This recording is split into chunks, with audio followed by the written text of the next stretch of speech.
રાજકોટમાં કન્ઝર્વન્સી વિભાગમાં 300 થી વધુ ડ્રાઈવરો આજે હડતાલ પર ઉતર્યા છે। ડ્રાઈવરોનો આક્ષેપ છે કે તેમનો કોન્ટ્રાક્ટ પૂરો થયા બાદ 1.5 મહિના સુધી કામ કરાવાયું, પરંતુ અત્યાર સુધી પગાર ચૂકવવામાં આવ્યો નથી। આ મુદ્દે ડ્રાઈવરમાં ભારે રોષ જોવા મળ્યો છે અને તેઓએ આરકે સિક્યુરિટી એજન્સી સામે ઉગ્ર વિરોધ નોંધાવ્યો છે। શહેરમાં સફાઈ કામગીરી પર તેની સીધી અસર જોવા મળી રહી છે। ડ્રાઈવરોની માંગ છે કે બાકી ચૂકવણી તાત્કાલિક કરવામાં આવે અને કામના નિયમોનું પાલન કરાવવામાં આવે। વધુ અપડેટ્સ માટે બન્યા રહો રાજકોટ કી આવાજ ન્યૂઝ સાથે।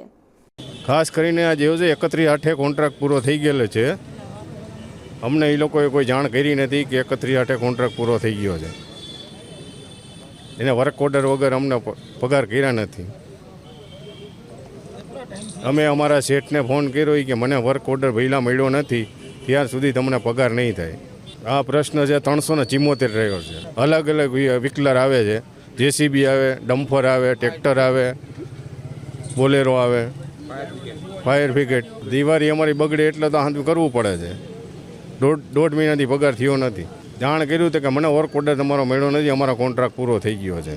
આ પગાર નહીં થાય તો આગામી સમયે અમે કમિશનર સાહેબે ધારણા કરશું। ત્યારે અમને એમ કે પગાર કરશું તો પગાર 2 કલાકમાં કરશે તો અમને પાછું ચાલુ કરી દઈ। સવારે મને ફોન દ્વારા જાણ કરવામાં આવી કે અહીંયા આ લોકોનો 1.5 મહિનાથી આ પગાર થયો નથી।